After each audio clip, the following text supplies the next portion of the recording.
The core of Universitas 11 Maret logo, which is a head-like shape with a flame in its center, is described as wiku. The term wiku is Old Javanese, borrowed from Pali, meaning an educated noble disciple. The flame, or prabha, in the center of wiku's head represents the brilliance, wisdom, and nobility of the human mind. The flame also symbolizes the light of knowledge that shines and makes a positive and eternal impact on the world and humanity. Universitas 11 Maret, established on March 11, 1976, is one of the leading universities in Indonesia. Its noble goal is to contribute to the development of the nation through education, research, and innovation that benefits society.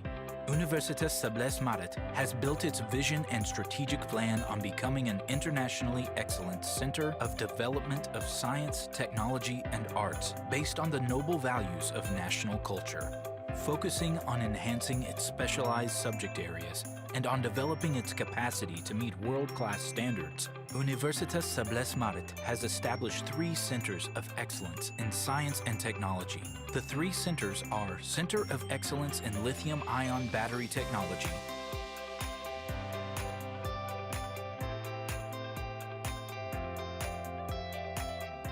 Center of Excellence in Fintech, Financial Technology, and Center of Excellence in Javanology that focuses on the study, development, and preservation of Javanese culture.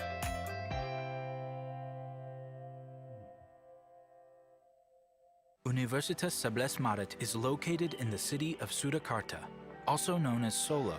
Solo is a very comfortable city to live in, where Javanese culture and modern life combine. The life in Solo, which upholds the value of harmony, has prepared Universitas 11 Maret graduates to be future leaders who are tough, creative, friendly, generous, calm, and adaptive.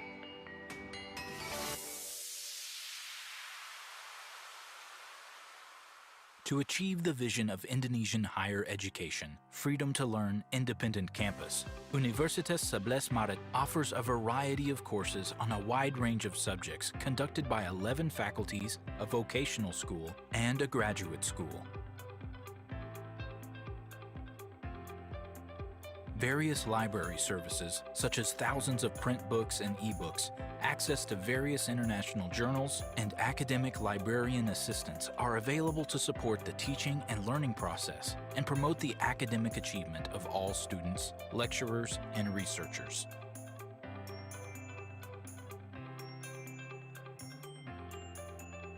With a comfortable learning environment, a green campus, and supported by an integrated information system, Universitas 11 Maret has an academic culture that fosters a global perspective and is prepared for Education 4.0.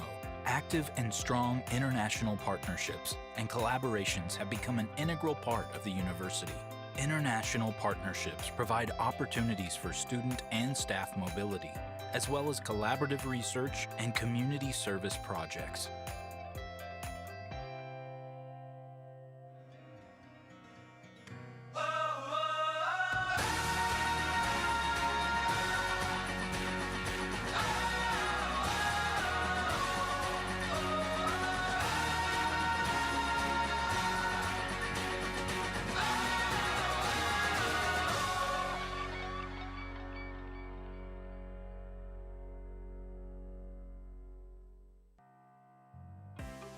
In addition to being a center of excellence, Universitas 11 Maret is home to students from all 34 provinces in Indonesia and 33 countries in the world. This creates a multicultural environment that promotes mutual understanding.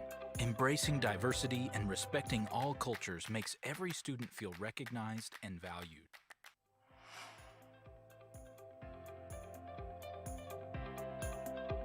The complexity of the modern world is continuously increasing. We live in an uncertain world where change is rapid and unpredictable. Universities have a pivotal role to play in preparing graduates for jobs that don't exist yet, for technologies that haven't been invented, and for problems that need innovative solutions. Universitas 11 Maret has 3 main agendas toward a world-class university. Acceleration in various fields of development is needed by embracing the foundation of UNS, Benteng Pancasila. Therefore, 5 strategic policy pillars were decided.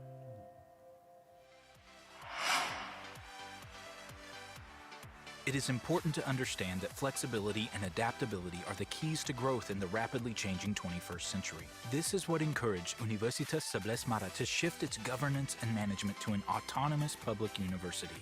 With this change, Universitas 11 Maret will have the autonomy and independence to improve the quality of teaching, learning, and research in implementing the 5 development pillars of Universitas 11 Maret to accelerate its transformation process towards becoming a world-class university. Universitas 11 Maret.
Ladies and gentlemen, we apologize for the delay. The IYIC awards will start immediately.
Five, four, three, two, 1, 0.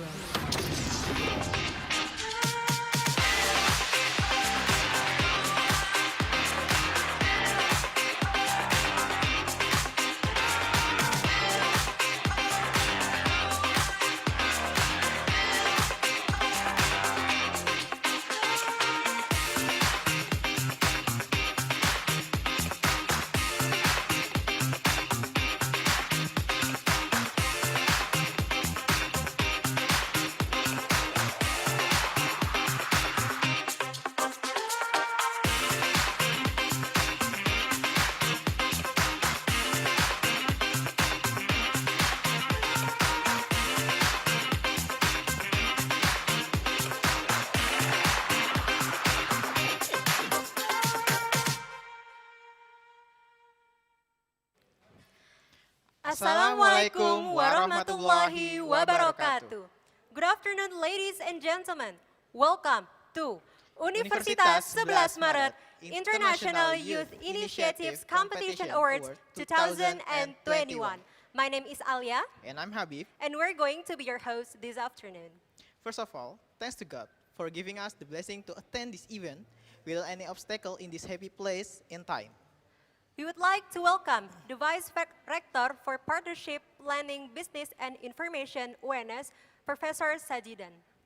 We would like to welcome the Head of Planning Bureau,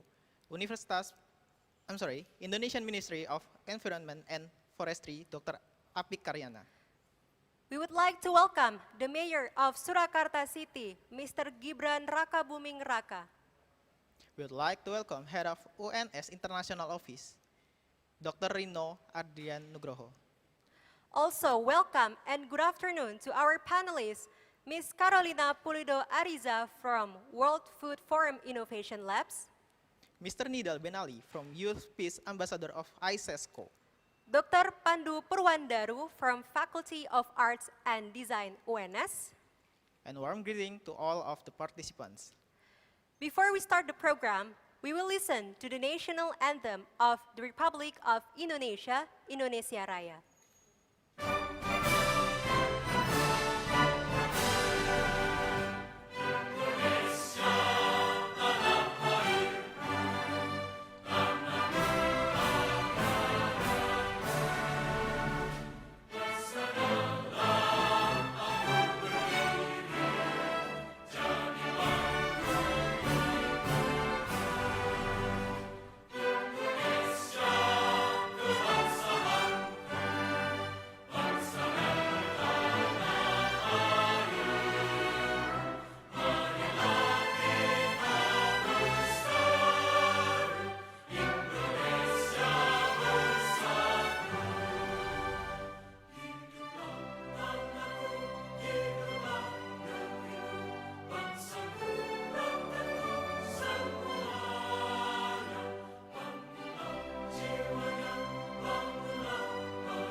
Before going to the main sessions of the program, we would like to invite Mr. Gibran Raka Buming Raka, the Mayor of Surakarta City, to deliver his remarks. Mr. Gibran Raka Buming Raka, the platform is yours.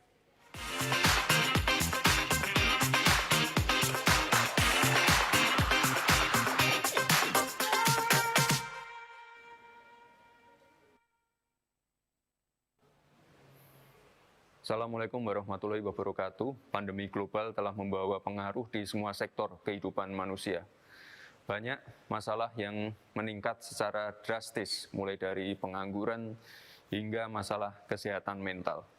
Pemuda memiliki peran yang sangat vital. Pemuda harus memberikan ide-ide kreatif dalam mewujudkan pembangunan berkelanjutan. Dunia mengharapkan banyak inisiatif dari kaum muda untuk dapat meningkatkan kehidupan manusia dan alam pada tahun 2030. Mahasiswa merupakan generasi masa depan yang paling krusial dalam memimpin percepatan pembangunan berkelanjutan di berbagai sektor. Mari satukan tekad pemuda untuk masa depan. Sekian, terima kasih. Wassalamualaikum warahmatullahi wabarakatuh. Okay. Thank you, Mr. Gibran Raka Buming Raka, for the remarks. The next speech will be delivered by Vice Rector of Partnership, Planning, Business, and Information UNS, Prof. Sajidan. Prof. Sajidan, the platform is yours, please. Okay, thank you.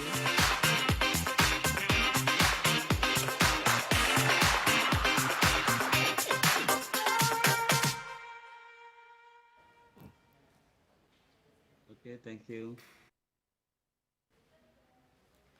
Assalamualaikum warahmatullahi wabarakatuh. Good afternoon. The Honorable Dr. Apik Karyana MSc, Head of Planning, Bureau, Minister of Environment and Forestry, Republik of Indonesia. Mr. Gibran Rakabuming Raka, Mayor of Surakarta. Ms. Paulida Arisa from World Forum and FAO. Ms. Regian Requivera, representative of High-Level Committee of UN Youth Strategy, and Ms. Polito Arisa from World Forum and FAO.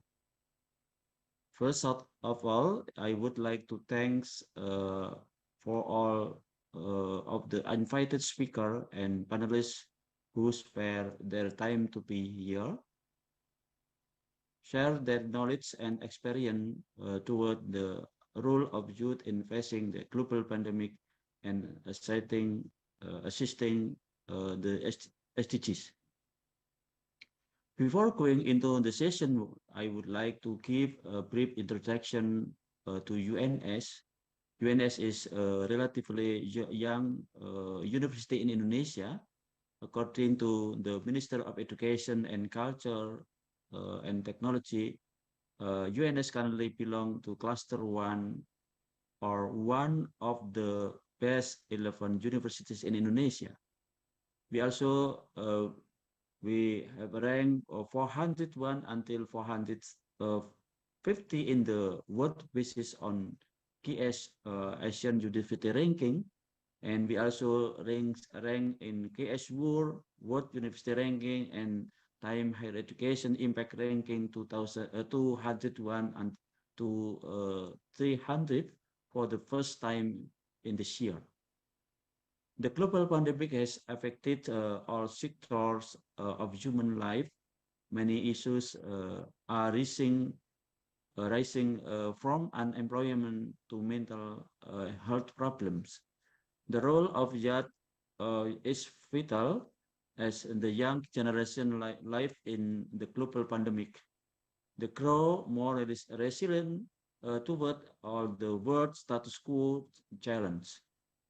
On September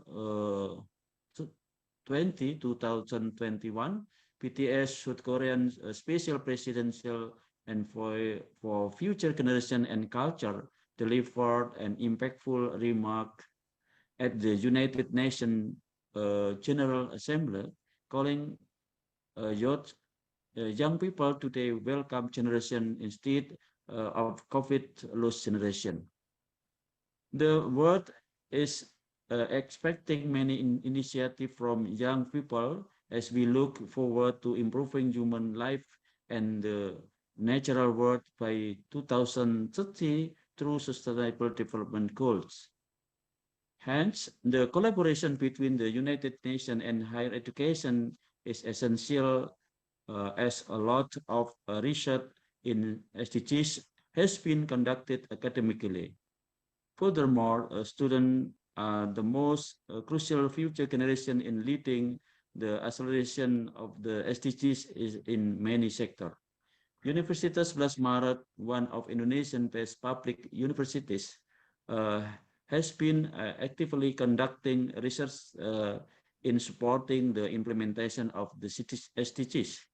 We hope that through this event, UNS, Minister of Environment and Forestry Republic of Indonesia, the city of Surakarta and the United Nations can foster a strong collaboration toward the SDGs implementation in the future. I now wish to thank you for your attention and hope you have a fruitful discussion during this program. Thank you very much. Assalamualaikum warahmatullahi wabarakatuh. Thank you, Professor Sajidan, for the remark. Ladies and gentlemen, our next agenda is photo session. Please turn on your camera.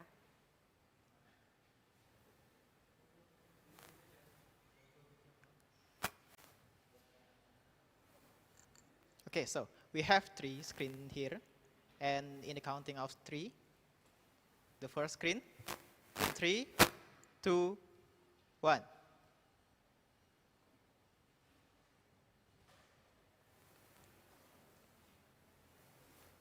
Okay, you go to the next screen. In counting 3, 2, 1.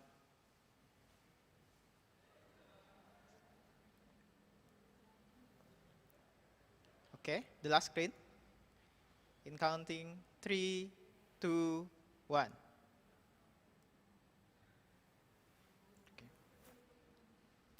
Thank you very much to all the participants. So, Habib, what will we have today? Okay, Alia. Before I answer that question, I have one question. What do you think about SDGs? Well, as far as I know, SDG, Sustainable Development Goals, is a universal call to act, end poverty, protect the planet, and ensure that by 2030, all people enjoy peace and prosperity. Okay, yeah, that's right. And for your information, to support the implementation of the SDGs, UNS organized a number of youth competition as their role in facing the global pandemic and assisting the SDGs itself. So, our main agenda today is not only announcing the winner of the competition, but we will also have a keynote speech from a representative of the Indonesian Minister of Environment and Forestry, Dr. Api Karyana. He is head of Planning Bureau, Indonesian Ministry of Environment and Forestry. We also have invited panelists that have been here with us. The first panelist is Ms. Carolina Pulido Ariza, co-leader of the World Food Forum Innovation Labs. Okay, the next is Mr. Nidal Benali from ISESCO Youth Peace Ambassador. Last but not least, Dr. Pandu Purwandaru, lecturer at the Faculty of Arts and Design, UNS. Ladies and gentlemen, we're now going to the main sessions of the program. This session will be led by Dr. Dimas Rahadian, AM. Dr. Dimas is the coordinator of international cooperations for Europe and Africa, International Office of UNS, and a lecturer at the Department of Food Science and Technology, Faculty of Agriculture, UNS. He received his PhD in Applied Biological Science from Ghent University, Belgium. His research interest focuses on cocoa and chocolate processing, herbs and spices, antioxidant, functional ingredient encapsulation. Now, we would like to invite Dr. Dimas Rahadian to the platform.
Hey, good afternoon, everyone.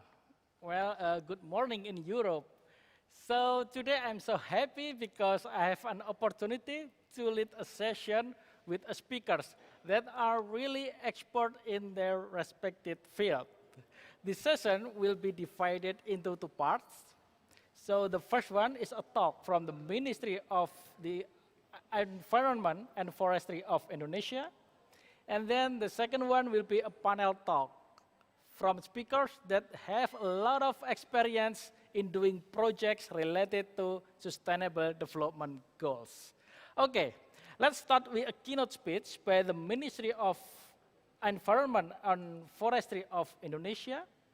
Well, previously, the Vice Minister, Dr. Alu Dohong, will be presenting his talk in this event. But unfortunately, in the last minutes, he has another important agenda in Bali. So today, Dr. Insinyur Apik Karyana will be representing the Ministry of Environment and Forestry of Indonesia to give a talk in this event.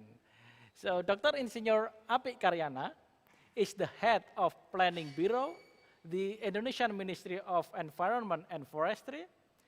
He got doctoral degree from IPB University in Bogor, Indonesia. He has been also active in the issues of forest management and conservation. Please welcome Dr. Insinyur Api Karyana.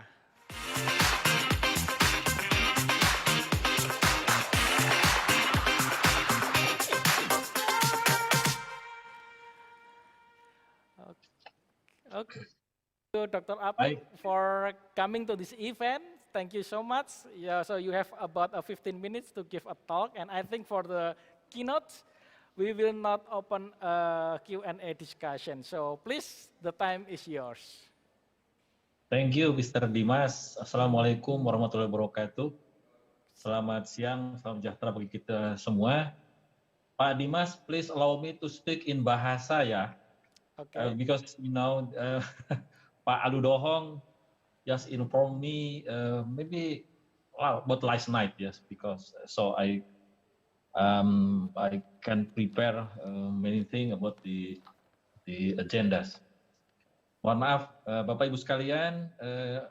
Jadi saya menyampaikan permohonan maaf, Pak Wakil Menteri LHK, Pak Dr. Aludohong tidak bisa hadir secara pribadi dan beliau menyampaikan salam hormat, permohonan maaf tidak bisa dan minta saya untuk menyampaikan terkait dengan pembangunan LHK dalam koridor pembangunan berkelanjutan atau SDGs.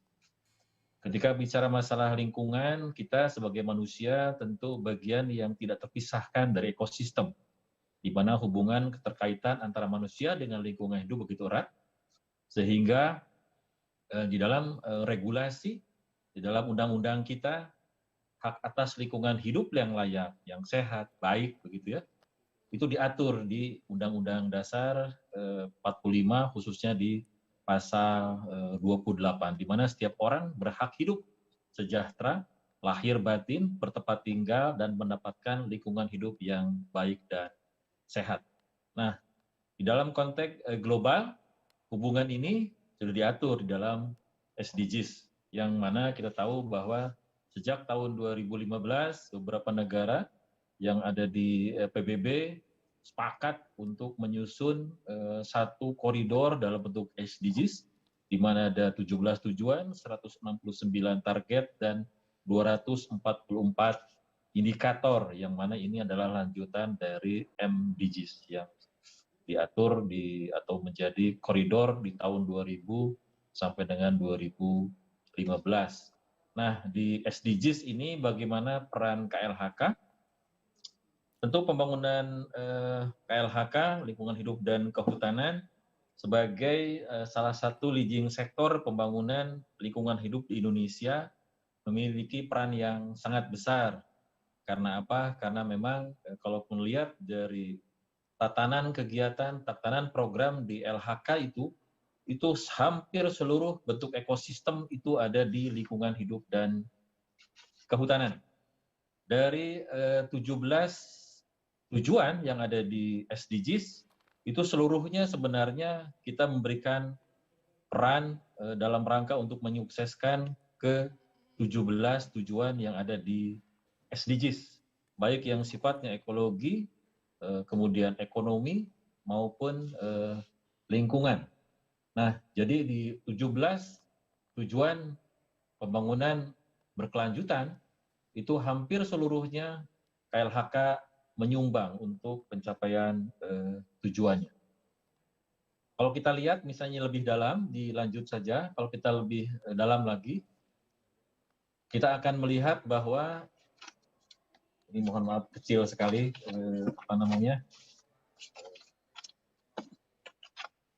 kita bisa melihat bahwa dari tujuan-tujuan yang ada di pembangunan berkelanjutan, saya mohon izin membuka dulu yang lain.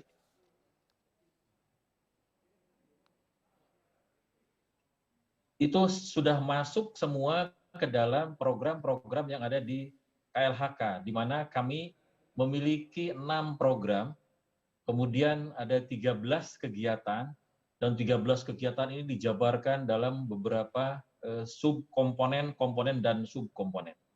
Oleh karena itu, ketika kita bicara masalah pembangunan berkelanjutan, sebenarnya seluruh rangkaian kegiatan di KLHK, seluruh program di KLHK, itu seluruhnya memberikan sumbangan atas capaian pembangunan berkelanjutan. Sebagai contoh misalnya, mohon maaf, lanjut saja. Nggak bisa dibuka juga file saya, mohon maaf. Sebagai contoh misalnya untuk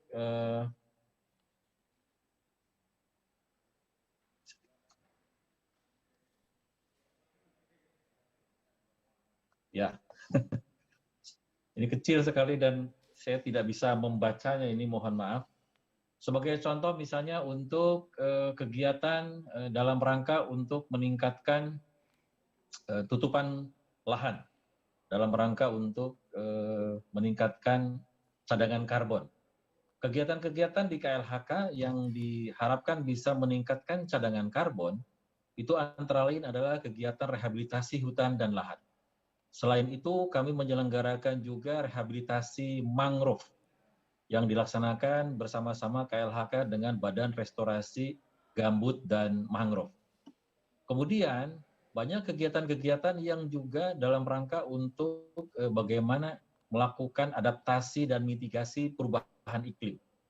Salah satunya untuk kegiatan itu adalah kegiatan yang disebut dengan program perhutanan sosial, di mana kita memberikan akses kelola kepada masyarakat yang tinggal di dalam dan sekitar kawasan hutan melalui perizinan atau persetujuan pengelolaan perhutanan sosial diberikan selama 35 tahun, kemudian bisa diperpanjang menjadi 70 tahun. Mereka, masyarakat, diberikan kemampuan untuk mengelola hutan itu secara lestari dan hasilnya diperuntukkan untuk kesejahteraan masyarakat. Untuk mendapatkan kesejahteraan masyarakat yang diberikan KLHK tentu bukan saja izin perhutanan sosialnya, tetapi juga diberikan berbagai aktivitas, antara lain misalnya bagaimana pengembangan usahanya, bagaimana peningkatan kapasitasnya, dan bagaimana membuka pasar, informasi, sampai dengan pelatihan-pelatihan dalam rangka untuk mengembangkan kapasitas, baik kapasitas kelembagaan maupun kapasitas usaha. Program lain yang dilaksanakan di KLHK dalam rangka untuk mensukseskan 17 program atau tujuan SDGs, itu contohnya lagi adalah kegiatan dalam rangka pemberian bantuan-bantuan alat ekonomi produktif yang dilaksanakan melalui KPH-KPH yang ada di seluruh Indonesia. Mereka diberikan juga akses pasar dalam rangka untuk menjual hasil yang diperoleh dalam rangka untuk pengelolaan hutannya. Dan itu semua sebenarnya sangat terkait dengan seluruh program yang ada di KLHK dalam rangka untuk menyukseskan 17 tujuan di SDGs. Bapak Ibu sekalian, kami juga mengembangkan pembinaan generasi lingkungan. Kami tahu bahwa yang disebut dengan pembangunan berkelanjutan tentu tidak saja melibatkan yang sekarang ini, tetapi melibatkan juga seluruh komponen masyarakat, khususnya generasi muda, bahkan sampai dengan tingkat anak-anak. Kita melakukan berbagai pembinaan bagaimana mempelajarkan kepada seluruh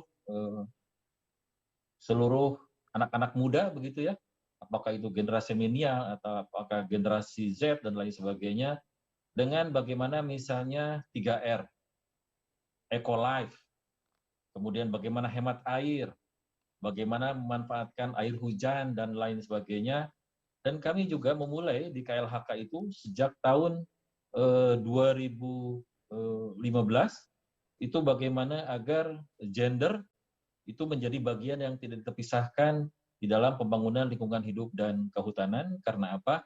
Karena suksesnya pembangunan lingkungan hidup dan kehutanan tidak lepas dari bagaimana keterlibatan kaum perempuan, khususnya kaum perempuan yang melaksanakan kegiatan-kegiatan di tingkat tapak itu menjadi bagian yang tidak terpisahkan. Nah, oleh karena itu, sejak tahun 2021 yang lalu kami menyelenggarakan satu event besar yang disebut dengan Festival Gender. Dan ini sudah berlangsung sejak 5 bulan yang lalu, dan salah satu tenaga ahli yang kami ambil untuk kegiatan itu berasal dari UNS, yaitu Profesor Ismi gitu ya. Nah, kalau kita bicara masalah sumber daya manusia khususnya generasi muda, kalau kami melihat data yang ada begitu ya, diperkirakan di tahun 2030 sampai dengan 2040 itu akan ada 64% usia produktif yang kita sebut dengan bonus demografi.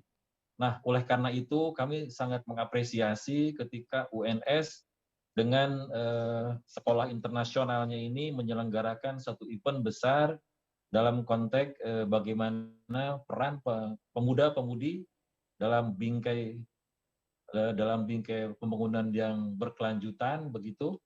Dan kelihatannya kalau dilihat dari aktivitas yang akan dilaksanakan ini, kami melihat ada aspek yang luar biasa menariknya begitu. Oleh karena itu, sekali lagi kami dari Kementerian LHK sangat mengapresiasi UNS dengan international office-nya menyelenggarakan kegiatan ini yang sangat kreatif gitu ya.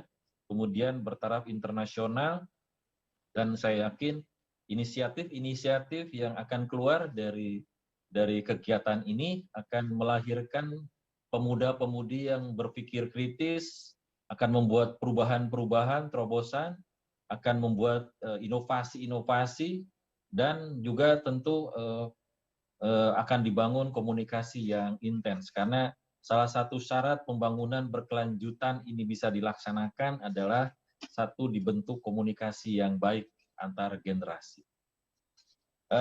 Pak Dimas dan Bapak Ibu sekalian, ketika kita bicara SDGs, sebenarnya prinsip-prinsip people, planet, prosperity, kemudian peace dan partnership itu sudah kita lakukan di dalam pembangunan lingkungan hidup dan kehutanan. Karena prinsip-prinsip itu menjadi landasan sebenarnya bagi kami di KLHK dalam rangka untuk mensukseskan berbagai kegiatan yang dilaksanakan dengan koridor pemberdayaan masyarakat. Nah, kita berharap sebenarnya dengan acara ini akan tumbuh generasi-generasi muda yang tentu akan memberikan sumbangan yang besar dalam rangka untuk mempertahankan pembangunan di Indonesia, khususnya pembangunan lingkungan hidup dan kehutanan, yang tentu lintas sektor, lintas generasi, begitu ya, keterlibatan para pihak, sinergisitas, kemudian integrasi di berbagai platform, baik pemerintah pusat, pemerintah daerah, parlemen, akademisi, filantropi, pelaku usaha, dan tentu masyarakat, termasuk di situ adalah generasi muda, dan media akan menjadi satu kekuatan yang besar. Saya kira itu yang dapat kami sampaikan, Pak Dimas dan Bapak Ibu sekalian, dan khususnya generasi muda yang luar biasa ini. Kami sangat terbuka apabila ada hal-hal yang ingin didiskusikan. Kami sudah meninggalkan nomor telepon di panitia. Silahkan feel free untuk kontak kami. Jangan sungkan ketika ada hal-hal yang barangkali perlu didiskusikan dan perlu ada komunikasi yang lebih baik. Mohon maaf apabila ada hal-hal yang kurang berkenan, kami sudahi untuk keynote yang sebenarnya akan disampaikan secara pribadi oleh Pak Wamen, tetapi karena beliau menghadiri satu event yaitu Hari Konservasi Alam Nasional, sehingga meminta kami untuk menyampaikan paparan ini. Demikian Pak Dimas, kami kembalikan dan kami tutup dengan Assalamualaikum warahmatullahi wabarakatuh. Waalaikumsalam warahmatullahi wabarakatuh. Thank you, Dr. Apik Karyana, for your insightful speech. Yeah, particularly from Indonesia, can really understand what is the content and the context of the speech. So I can a bit resume what Dr. Apik Karyana said, that from the speech we can understand that SDGs is in line with the rule of Republic of Indonesia. We call it as undang-undang. Also, the ministry commit to the SDG and even contributes to all of the goals in the SDGs. Then Dr. Abi Karyana also give many examples how the ministry actively contributes to the SDGs. And it's really interesting that he also mentioned that the ministry involved Universitas 11 Maret to run their SDGs project. So yeah, personally and on behalf of the institution, I do really hope that we can continue the collaboration in the future. Okay, thank you so much, Dr. Api Karyana, and thank you for your valuable time to give talk in this event. Okay, dear Thank you, Pak participants, Dimas. yeah. Thank you, Pak Dimas. Okay, thank you so much. Okay, dear participants, let's move to the panel session. Dr. Api, I do really hope that you can still hear, but if you have another activity, okay, please. Yes, Okay. I have to attend another activity with Pak Gubernur, Pak Dimas. Okay, you have a meeting with the governor. Okay. Yes. Our greeting to the governor then. Yeah, with Pak Sekda also here in Okay. Semarang. Okay, then let's move to the panel session. In this session, we will have 3 speakers that have a lot of experience in doing projects related to sustainable development goals. Every panelist here will give a talk for about 15 minutes, and at the end we will open for Q&A session. So please, if you have any question, you can type directly in the chat box, then I can read it later on. Or, well, you can also raise your hand and directly ask the question during the Q&A session. Okay, let's start with the talk from the first speaker. I will read her CV first. Okay, so she is the colleague of the World Food Forum Innovation Labs. Well, it's a project that I have been a little bit involved previously. And she is also the marketing and outreach specialist at Food and Agriculture Organization, the UN. She is also expert on influence of emotions in charitable giving, and she deeply learned about that at PhD level at the University of Plymouth. She has experience as a visiting lecturer at the University of Montpellier, as well as various international organizations and markets, like in France, Colombia, Italy, US, Spain, and Chile. So in this moment, she will give a talk about a paramount role of youth as a change maker. Please welcome Carolina Pulido Ariza.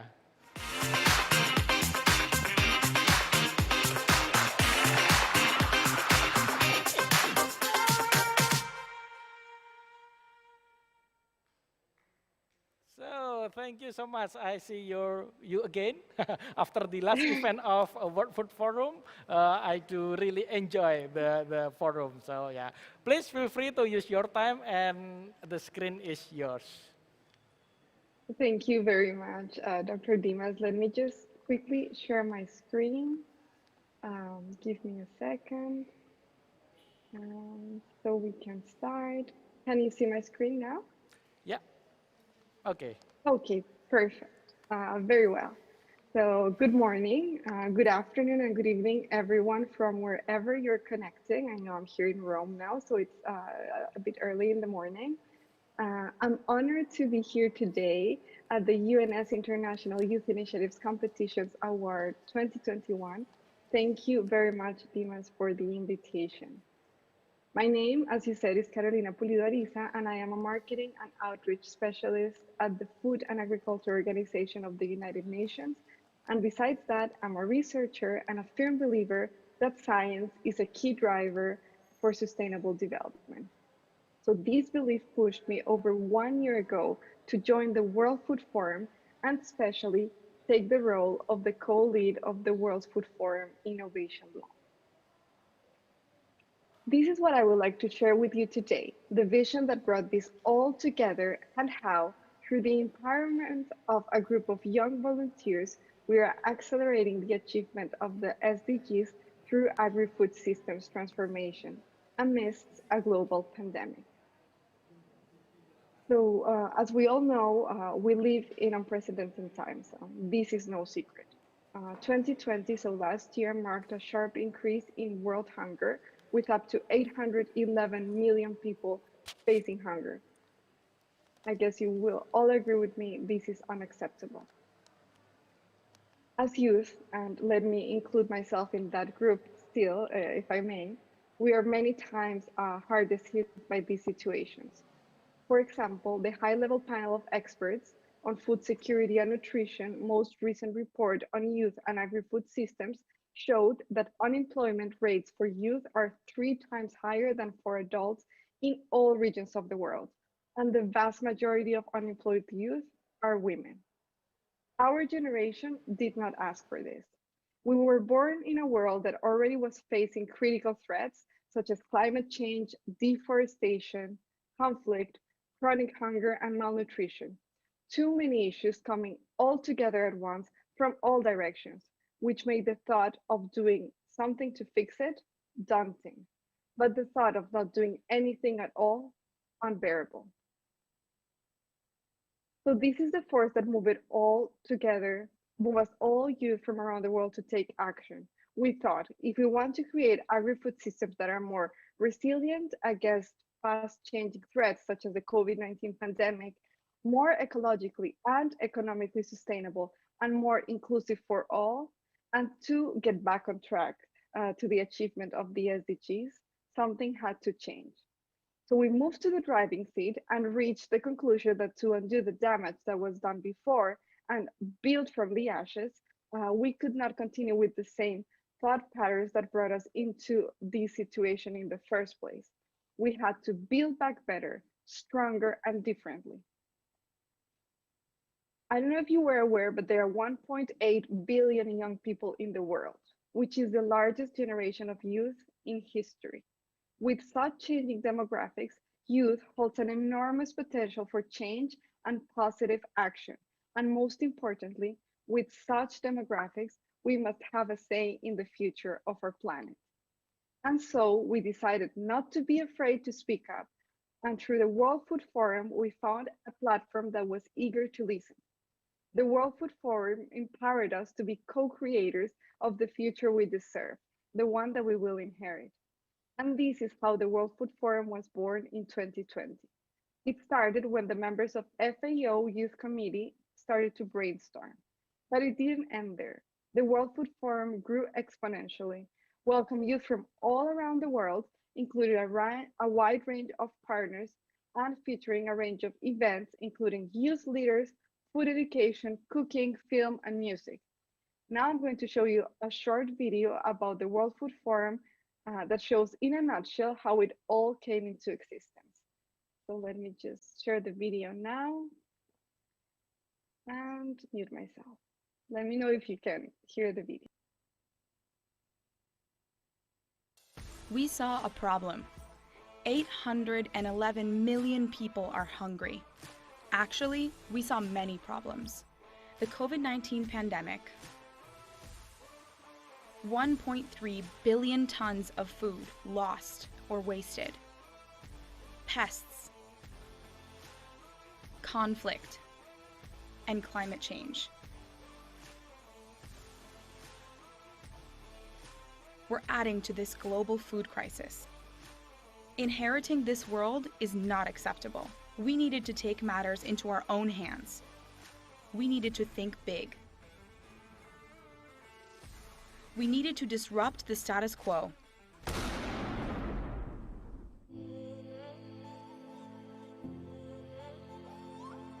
It was time for us youth to take control of our future. And for the first time, we would be in the driving seat. the FAO Youth Committee began to brainstorm. To solve these big problems, we needed something massive. But how could we get the world to listen? How could we incite action? How could we find innovative solutions? How could we transform the way we worked? And how could we build a better food future? More than an idea, we needed a movement, and we needed energy to power that movement. We knew we had energy, but we were just a few. We needed more. From every corner of the world, we needed to tap into the energy of the billions of young people around the planet. We asked, what if we could create a global platform that could empower youth everywhere? And we thought, let's do it. We have to try. The stakes were too high to let our energy go to waste. The World Food Forum was born in 2020. Because this is not a talk, it's an idea, an insight, the building block of change. Think about it. Everything comes from an insight. Everything. This meeting was born as a fresh thought in someone's mind. Your presence here, my dear, is just a consequence of you being still enough to hear and know how to follow up on an idea. And so, if everything comes from an idea, a fresh thought, so will a new world. And you, young leaders and change makers, are here to be vessels and bring new ideas to life.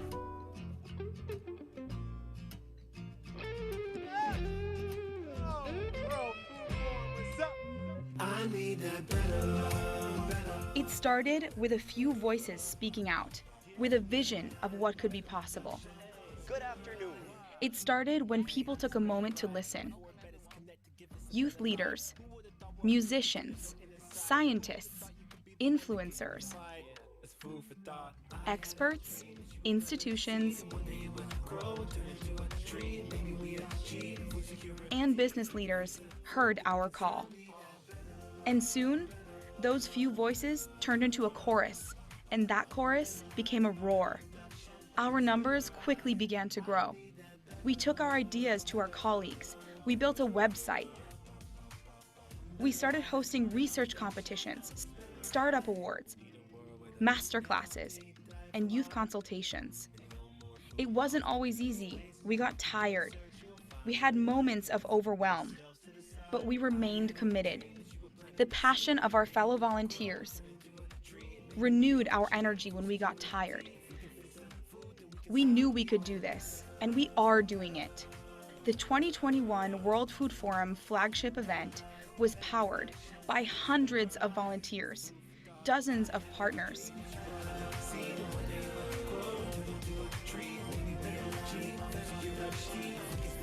and reached tens of thousands of people in all regions of the world. We had more than 25 pre-events, youth roundtables, and consultations. And this past week, we hosted over 65 total sessions, including 14 masterclasses, 10 cultural experiences, 25 side events, with over 6,000 participants coming from around the world. But more, we have made a concrete difference. We found innovative research projects. We found promising startups and helped them scale up their ideas. We held a youth action assembly and came up with clear priorities and actions to transform our food systems, starting now. We hosted Junior World Food Day, making sure that no one, no matter how young, would be left behind. We have started something that is bigger than ourselves. We have created a space where change is possible, where breakthroughs can happen, and where ideas become action. We have created a place where all youth voices can be heard. In this fertile ground, we are growing the future that will nourish us all. This is the World Food Forum, powered by global youth. The movement has only just begun, so join us.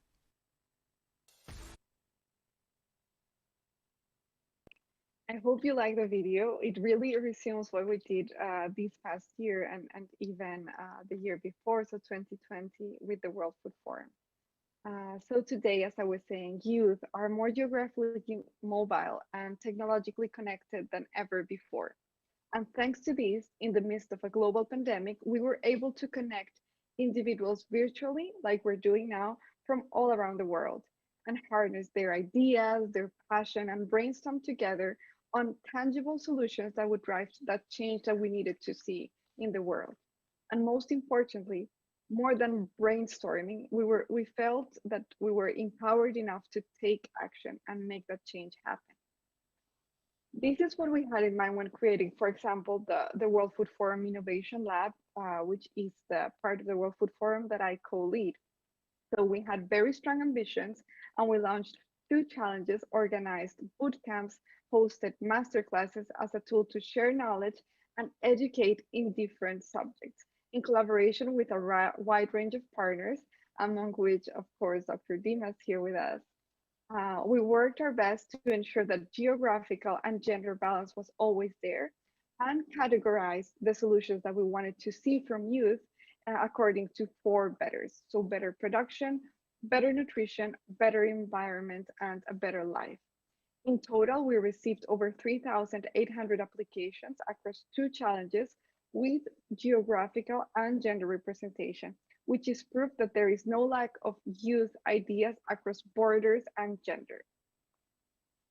One of the first initiatives, the ones that makes me probably the proudest, is that we launched the first ever transformative research challenge, a novel youth-led initiative that provided young researchers, maybe such as yourself, the mentoring and the visibility to help them advance knowledge and translate their ideas into tangible solutions.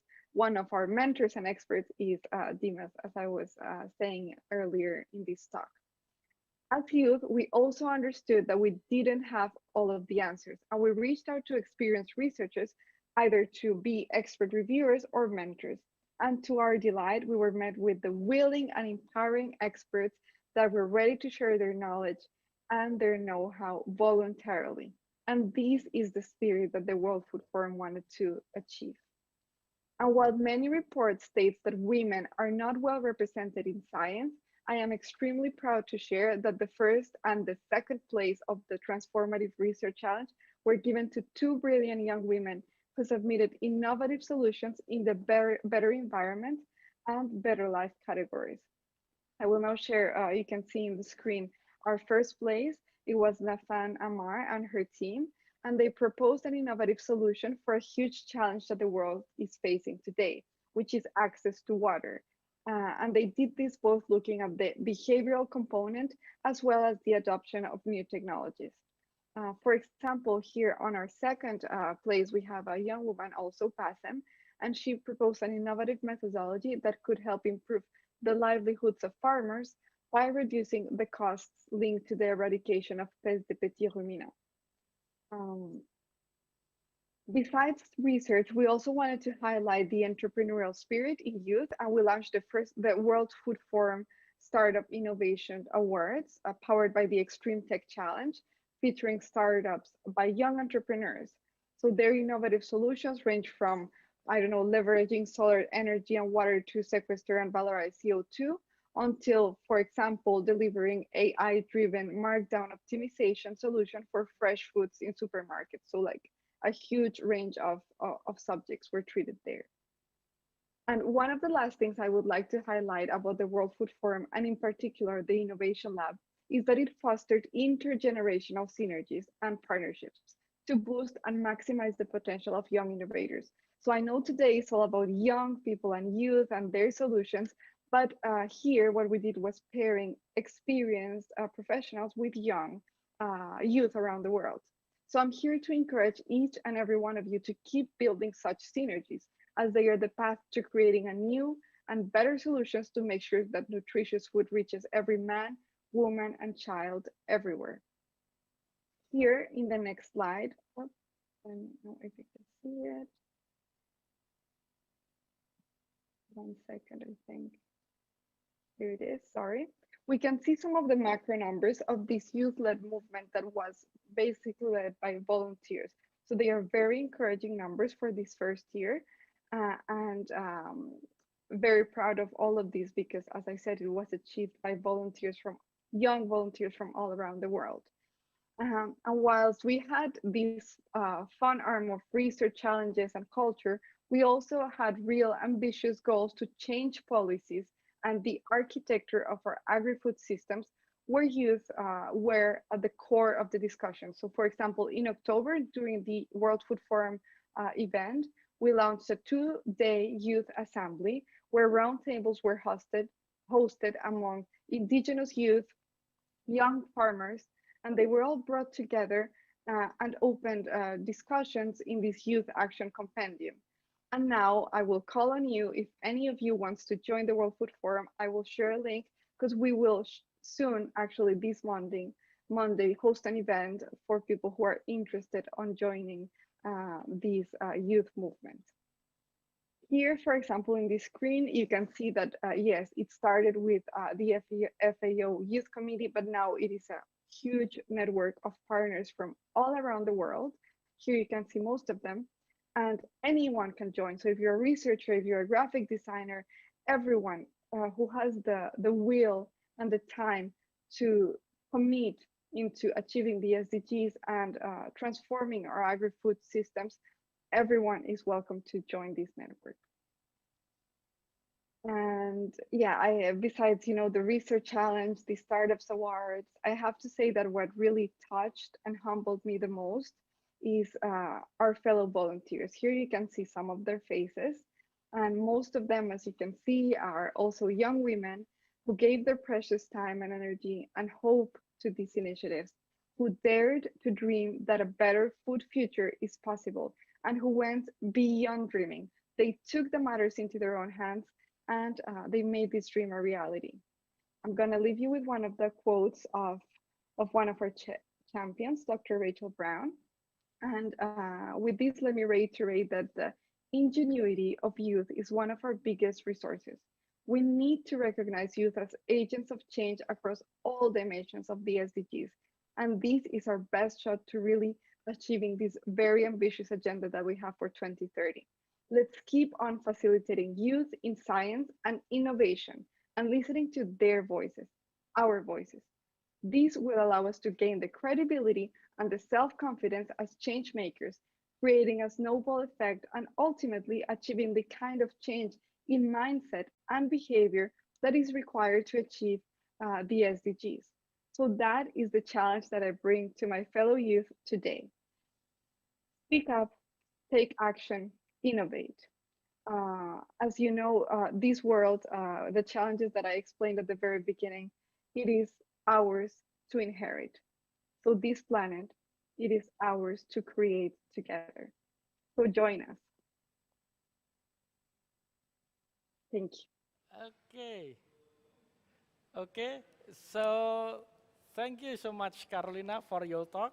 Well, from the presentation, we can understand that World Food Forum really do a lot of effort to combat hunger, actually, right? So we can see from the presentation that in the previous event, they already reached out about 6,000 participants, and they already have a lot of partners across the world. So it's really amazing. And of course, for the participants, if you want to contribute to the SDGs, you can try to follow or to join the VFF or World Food Forum challenge or competition, and you can really feel the international atmosphere there. I felt at, I think this year on October, or I forgot. Okay, so thank you so much, Carolina. Then we will, for the participants, maybe you have already a question in your mind. So if you have any question to Carolina, please write down in the chat box, and then I will read it during the Q&A session. So we can move to the next speaker. But I have to confirm first that is Mr. Nidal Benali already here? Can you confirm? Because we have a bit trouble. Mr. Nidal? Not yet? Okay, then if Mr. Nidal is not yet here, so we can directly move first. We will change the order. The next speaker is the lecturer at the Faculty of Arts and Design, Universitas 11 Maret. So he obtained his PhD in Design and Agriculture from Chiba University, Japan. His research focuses on a community-based development of rice straw craft in Japan, and then compare it to Central Java. So maybe he can mention it also in his presentation. Moreover, he also active in youth empowerment and rice straw culture preservation. So please welcome my colleagues Pandu Purwandaru, PhD.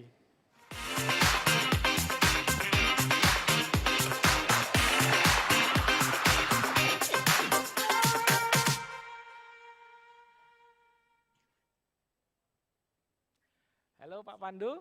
Yeah, thank Hello, you Dr. for Dimas. coming and will share your experience. So please feel free to manage your time, about 15 minutes, and the screen is yours, please. Okay.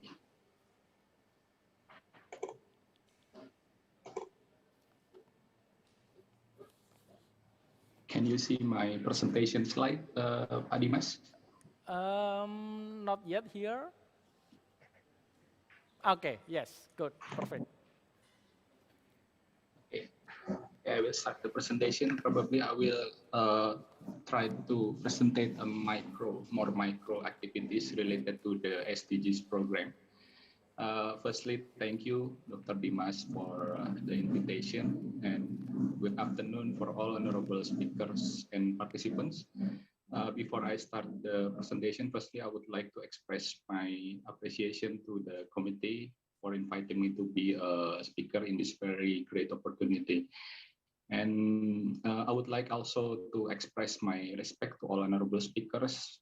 Previously, Pak Dr. Ape Karyana and Carolina Ariza, who already gave us insightful presentations. Okay, my name is Pandu Purwandaru, and here I would like to present my project related to the sustainable community programs that I conduct in UNS. Okay, as mentioned earlier by speakers before, SDGs program has 17 interlinked global goals that are intended to be achieved in 2030. This is actually a challenge, especially for young generation in initiating a sustainable development project. In this case, university as a place for youth to prepare themselves before entering the real world has an important role in terms of providing knowledge and awareness for students related to the sustainable development. In terms of sustainable community projects, the problem currently faced mostly by the community in Indonesia is that the development process is unidirectional or without a design process based on strong collaboration with stakeholders. It is important to introduce the method of how to become a hometown designer or community-based designer for students. One of the key elements of becoming hometown designer is to become a good facilitator for the locals and stakeholders.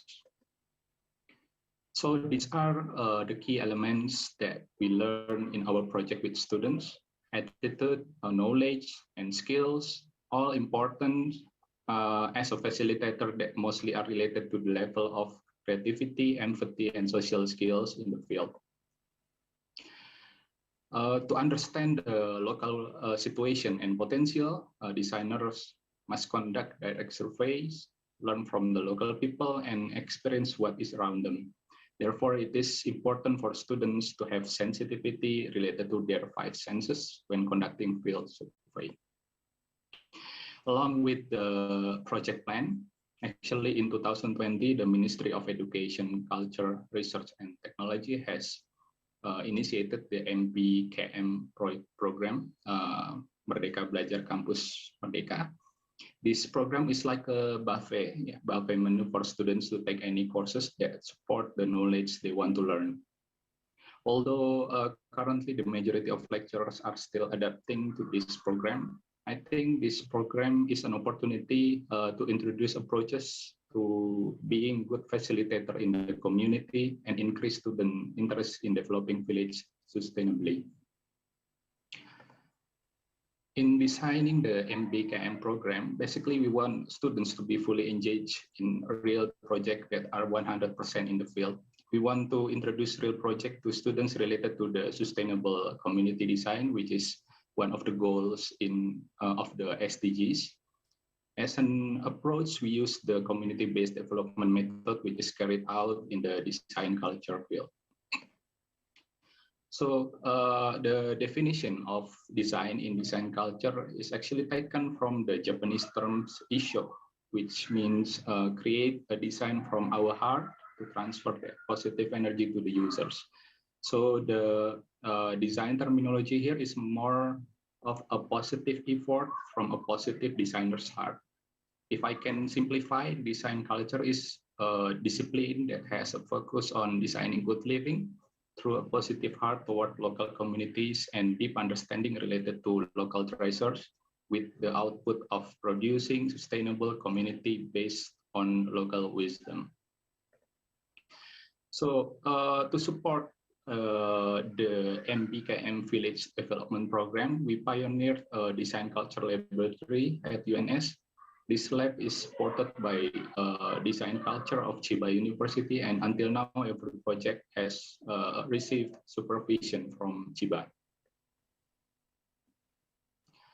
In the implementation in the field, the design culture approach has a foundation of understanding what should be through exploration of local treasures, both tangible and intangible.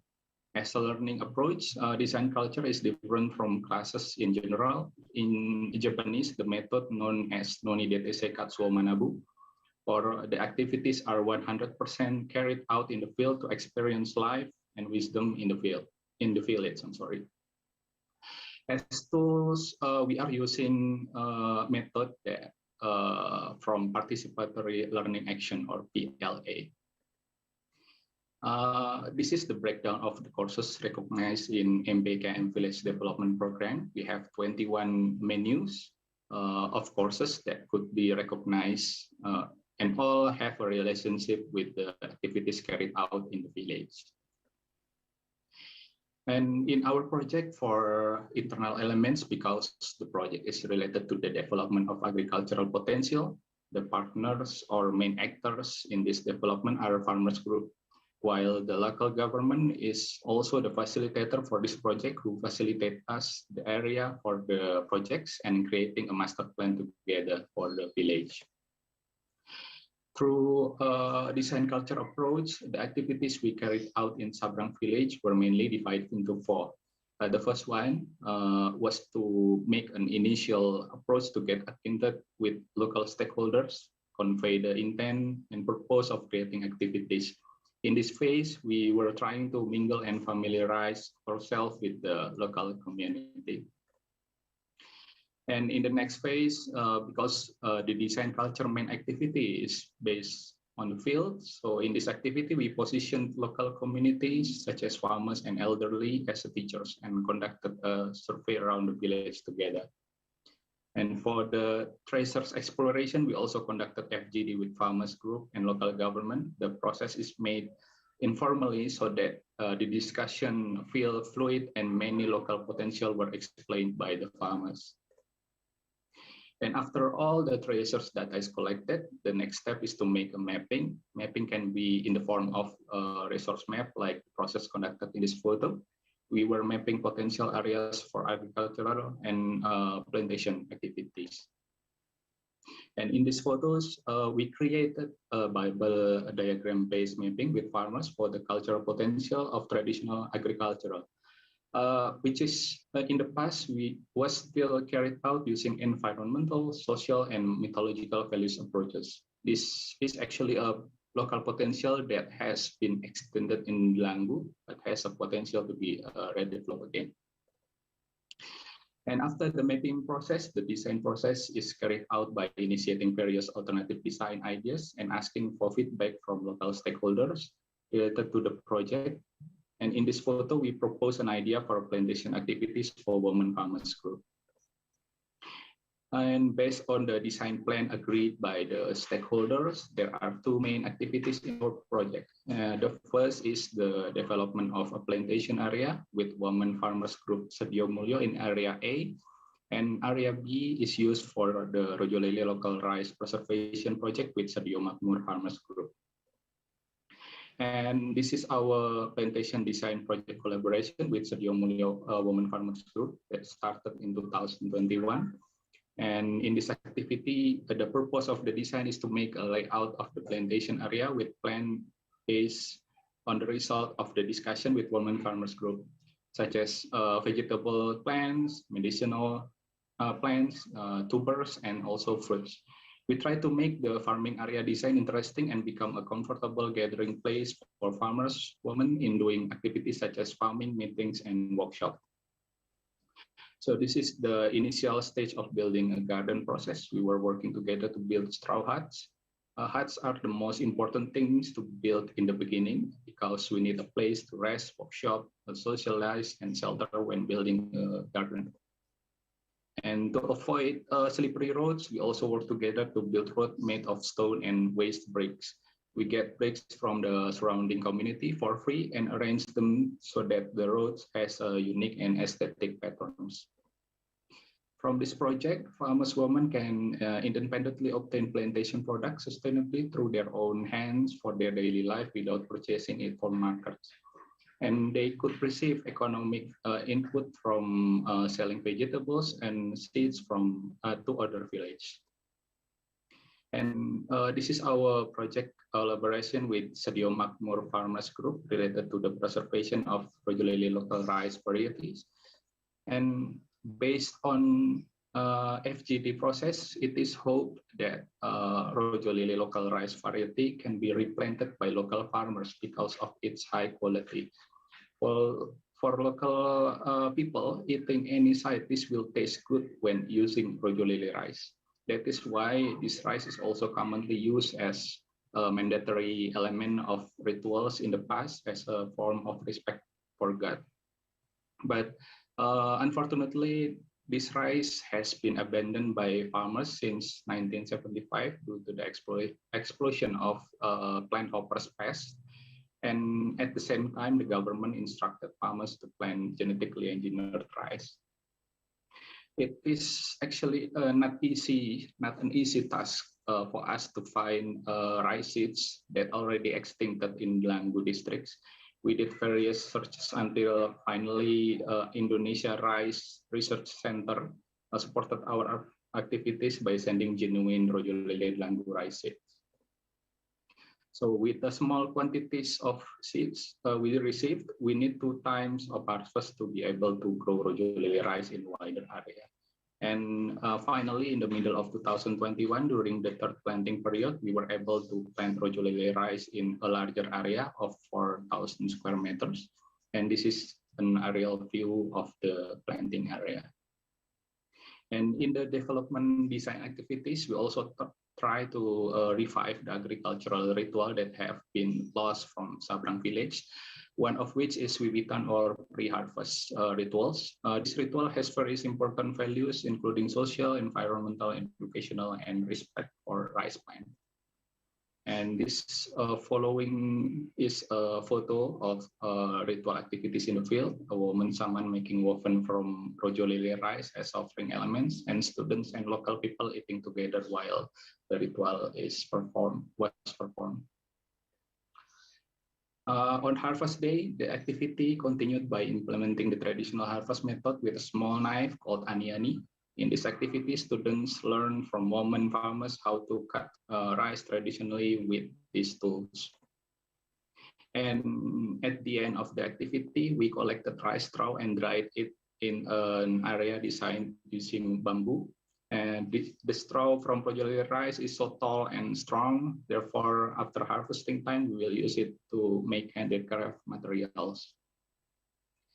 And it is been 30 years since farmers in Delanggu have never enjoyed rojolele rice. Therefore, we held a celebration event by cooking and eating rojolele together. In this activity, we cook food that usually use rojolele rice as the main ingredients in the past, namely sago wiwit, rice bran porridge, and rice bran snacks. In the cooking process, we cook rice in a traditional way using steamer made from bronze and bamboo. This traditional cooking process is also become a local uniqueness that can be the attractiveness point both for local and external visitors. And in this event, students also learn how to create traditional foods together, make bowl and spoons using banana leaf materials. So these are the foods made from rojolele rice, and here is how the traditional food is packaged using traditional packaging of banana leaves. And from the harvest, we also sell the rojolele rice to the wider community. Our packaging designs are based on stories from farmers, such as traditional rituals, farming methods, and also nature. We try to compile the story into an attractive visual with a classic image. And this is the photo of the packaging process. We also use straw rope as a decoration element for our packaging. With the tall and strong character of rojolele rice straw, we conducted a workshop to make handicraft from straw with students and women farmers. In this workshop, we learned how to prepare straw materials, making straw rope as a basic technique, and making various output products. And here is a photo of how we managed together to finish making a rice straw craft. And this is there are various alternative works of straw craft that can be made from rojolele straw, and we publish these various works via Instagram. And as an update on our collaboration activities with the Sedio Makmur Farmers Group, we also created an Instagram for publication to the wider community. And you can search it with word sedio.makmurs in Instagram. As a conclusion, I think in designing sustainable communities projects, it is important for us to make local communities as the main actors. And in the process, it is important for us as young generation to learn deeply about local wisdom from them. And also, I would like to share that in the development process, be as you are is very important in building a local community. Something that is what it is will be easier to accept and sustainably perform for the local community than something that is manipulated or artificial. Okay, I think that's it. Will be the end of my presentation. Thank you for your attention. So, yes, thank you so much, Pak Pandu, for your talk. How beautiful the craft is. So, if I have one, it will be really nice. I will put it in my house. It make my house will be so beautiful as well, I think. Yeah. Okay, so from the presentation, we can know that for reaching SDGs, we can actually act locally. So then, if everybody act locally and local, and I think the impact will be in global scale. And the thing that is really important is that from the presentation, if we do local action, we have to pay an attention to the local wisdom of the let's say the region. Pak Pandu mentioned about how to seeing, touching, and also hearing the community.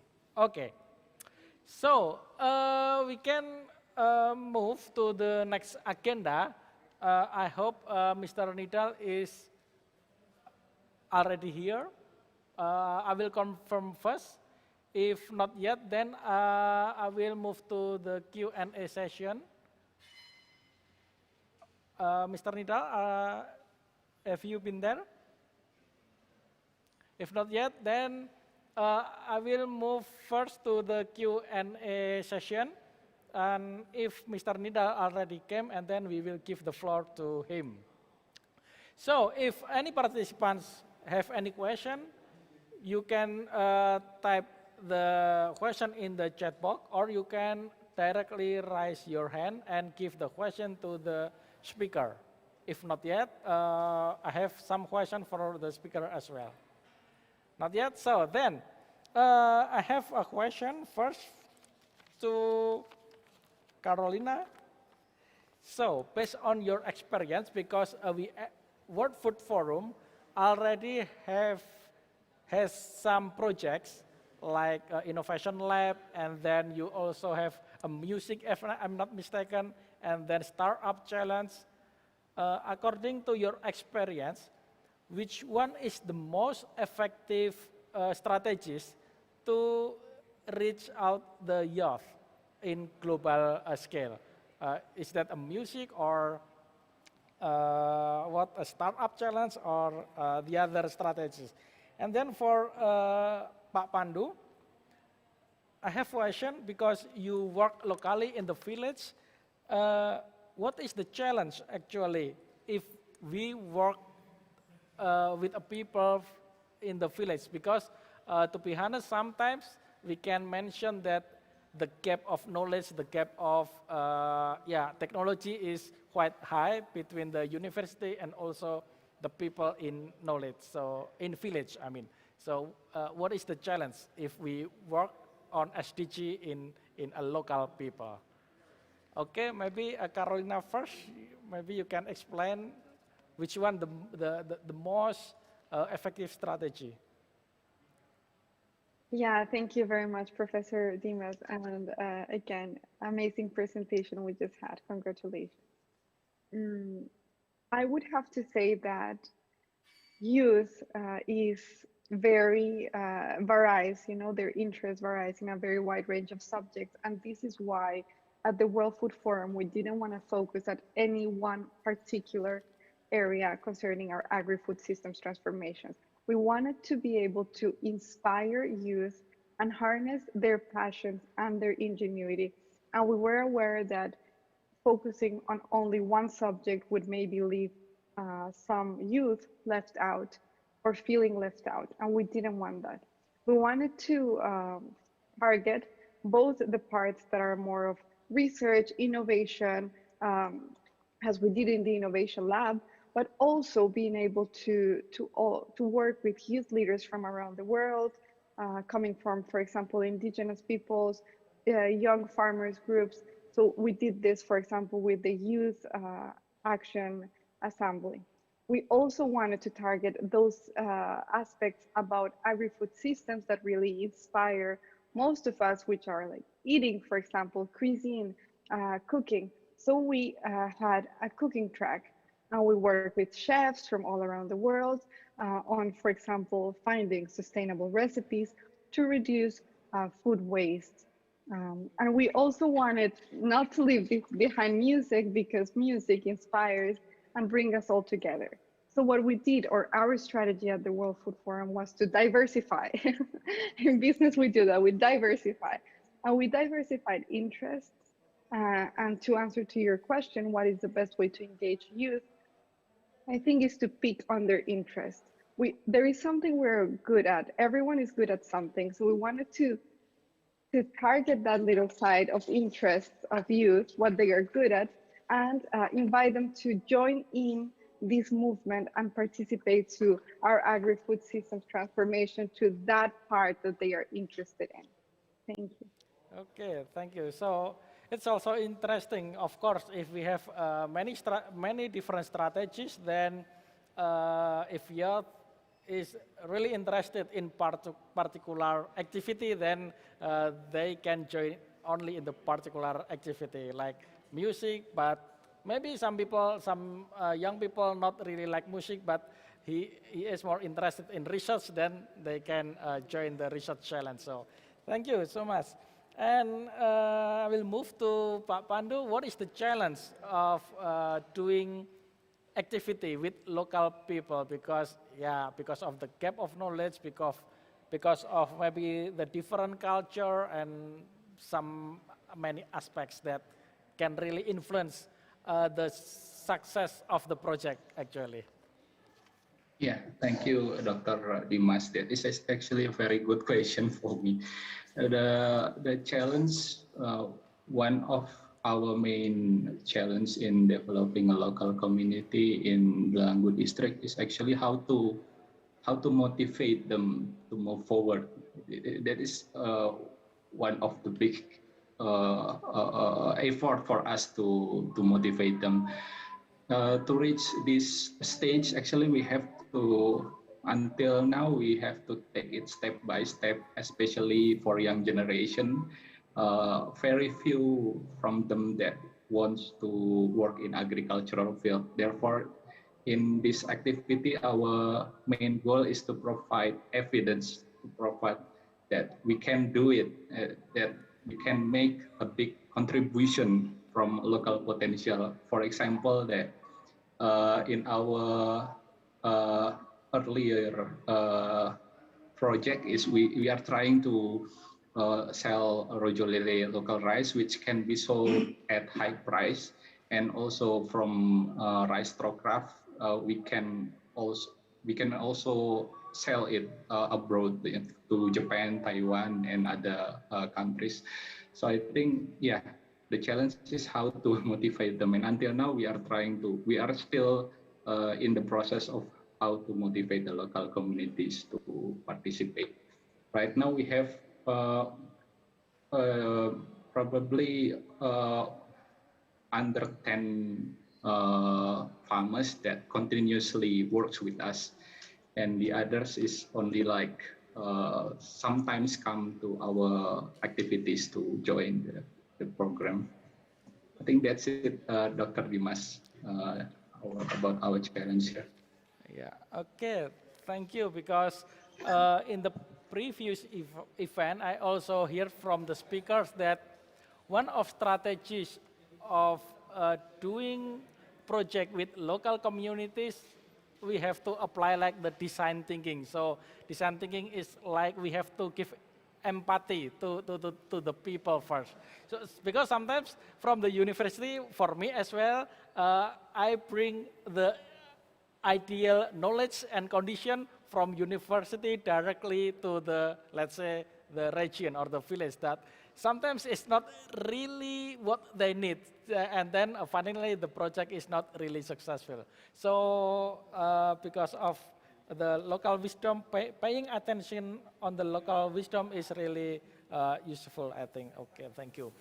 So before to the next question, maybe, okay, Mr. Nidal, have you been there? Because I saw him online some times ago, but if not yet, okay, I have another question to Carolina. So, I saw from your presentation that World Food Forum already have many collaborators around the globe, I think. And most of them are non-government organization, if I'm not mistaken.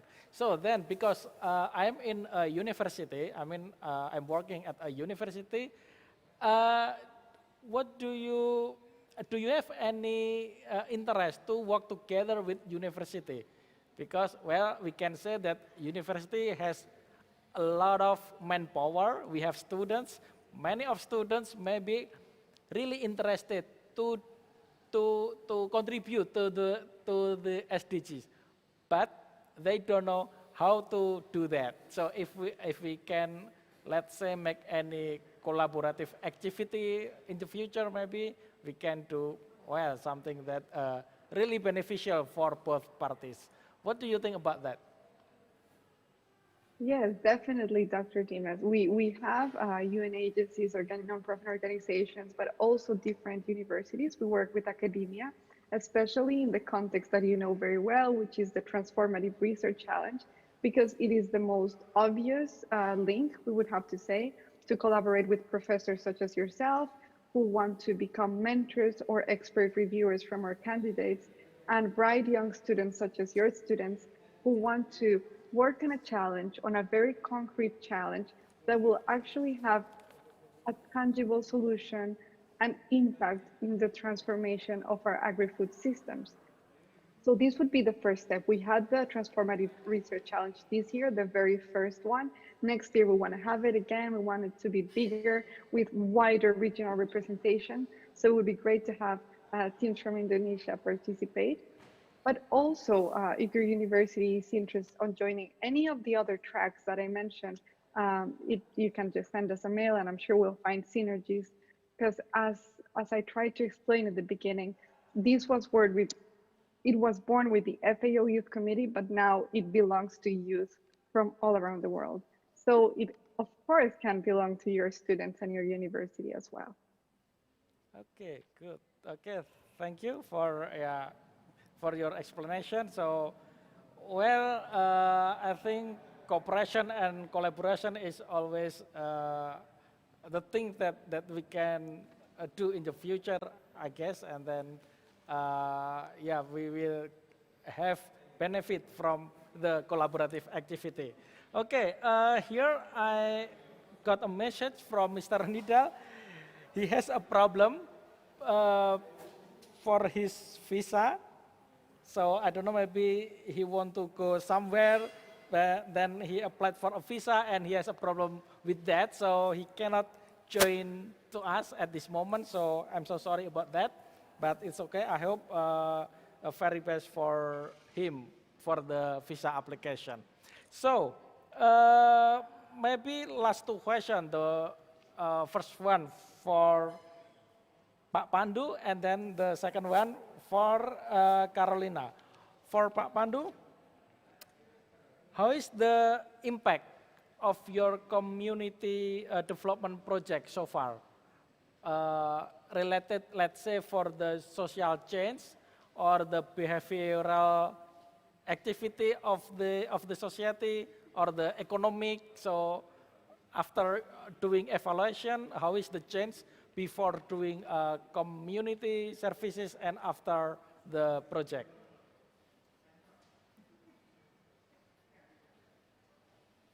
Okay, thank you, Pak Dimas.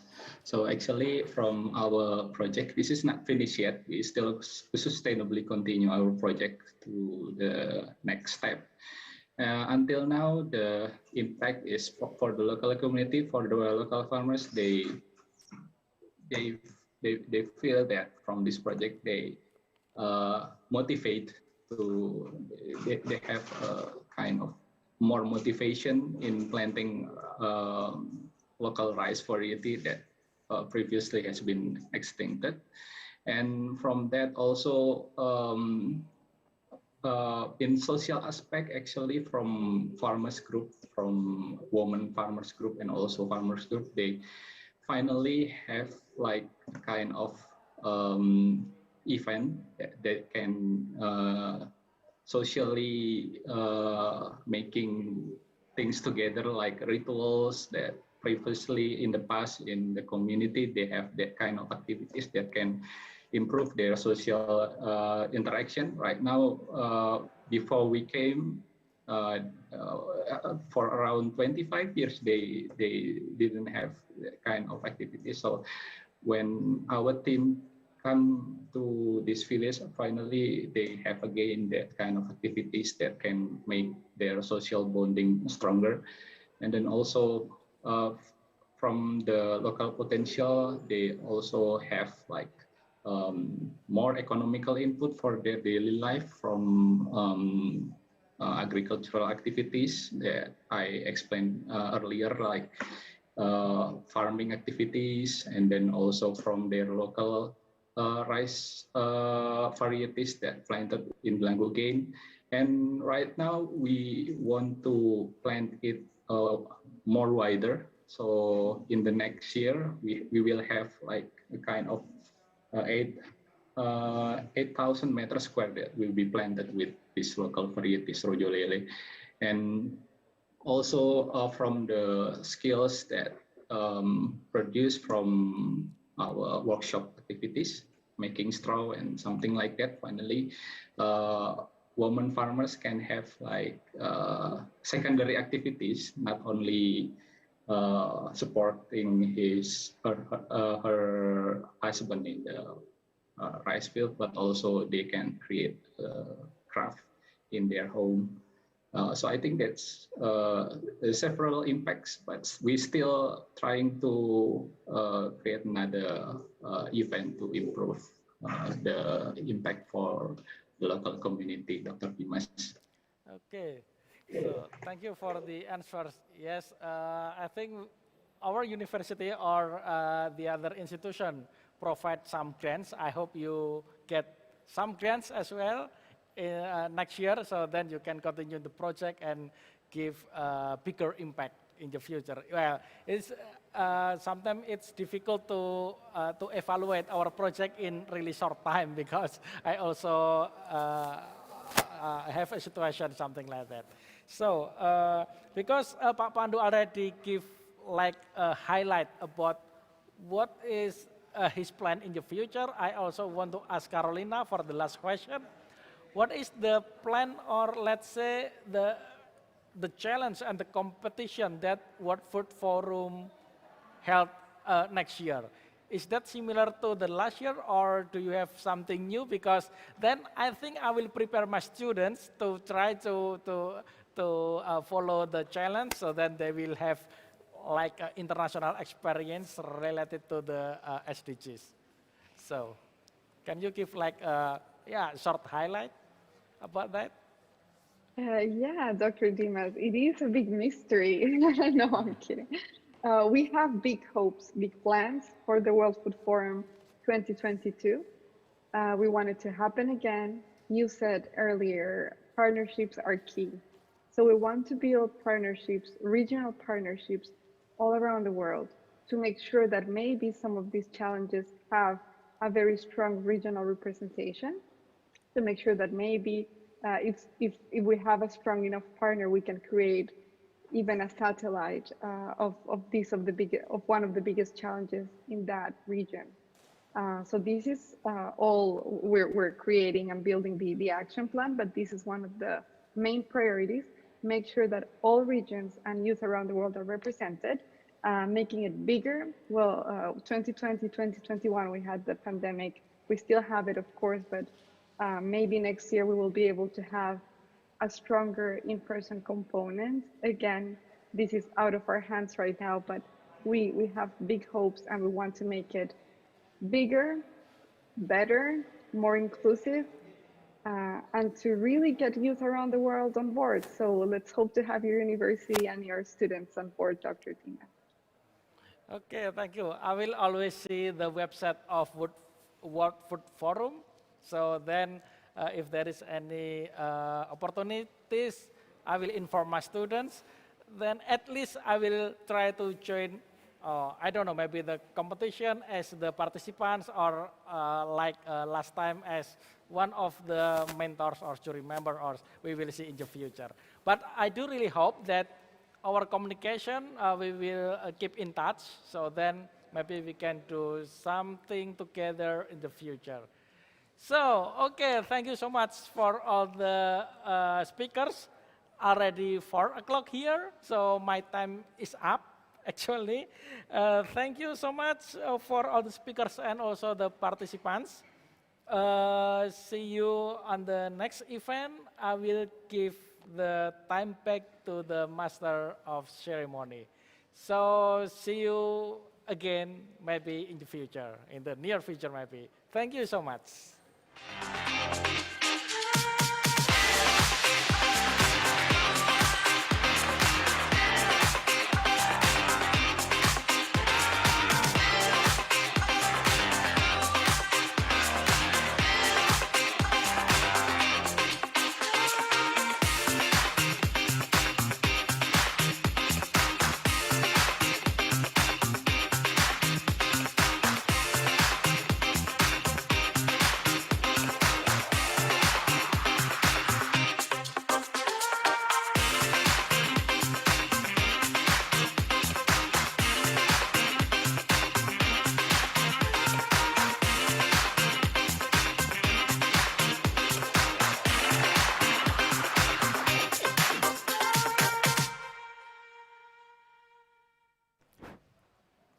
So, okay, thank you, Mr. Dimas Rahardian, for leading the main session, and all of the guest speaker for the insight and fruitful discussion. So, what do we have next? So I guess it's now time to announce the winners of the youth competitions. Okay, that's right. And this program is actually the closing of the International Youth Initiative Competition 2021. We have invited university students from universities in Indonesia and also overseas to join the competition. And the competition that we will announce are e-poster competition and campaign video competition. And for your information, the TikTok challenge was removed from the IYIC because none of the entries made by the participants met the quality requirement for the competition. So that's pity, right? So are you ready for the announcement? Okay, let's now begin with International E-Poster Competition. The third winner is Anis Sabrina binti Shamsuri from International Islamic University, Malaysia.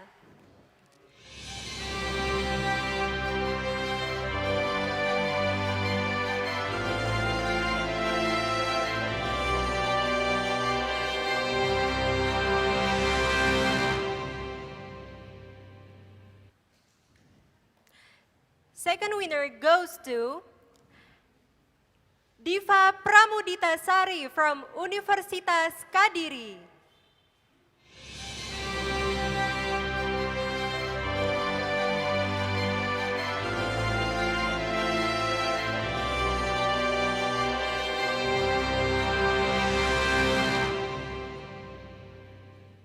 And finally, the first winner is, congratulations to Ulifa from Universitas 11 Maret.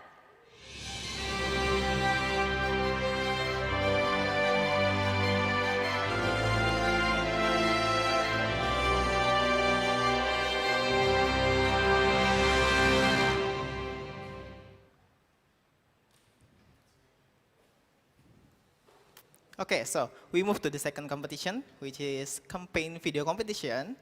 And we will start from the third winner. And the third winner is Ricky Suleo Sutomerang and Tria Siti Nurjana from Universitas Jenderal Ahmad Yani.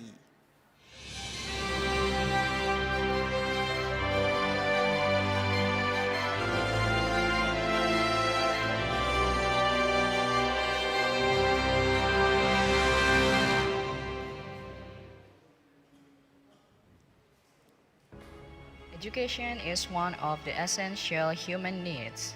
From education, humans can improve their quality of life. In addition, education is one of the nation's progress indicators. The better the education level of a country, the better the quality of human resources produced. Therefore, the quality of education is part of 17 Sustainable Development Goals. The gap occurs in Indonesia's education sector. Unequal access to education is one of the problems that Indonesia faces nowadays. Based on US News.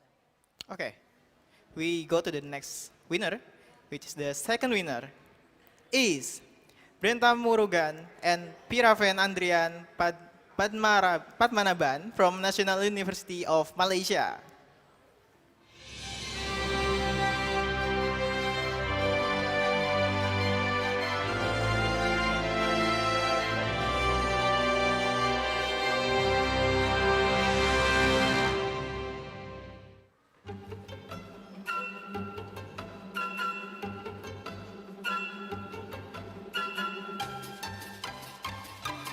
The best thing that can happen to food is that it makes it to our plates and it is enjoyed.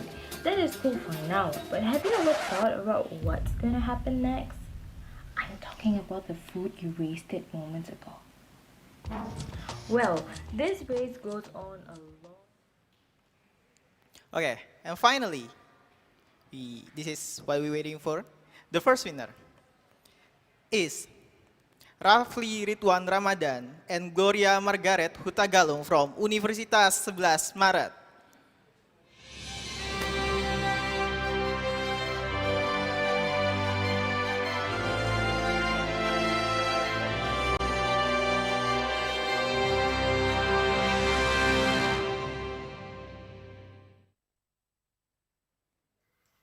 data shows the comparison of the labor force participation rate between women and men in Indonesia 2020 is 46.79, colon 81.9. It shows that female LFPR is much lower than male LFPR.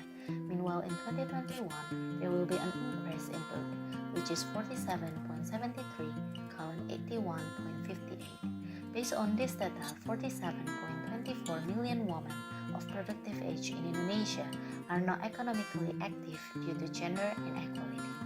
Unfortunately, many studies say that inequality in LFPR between men and women is common in developing countries.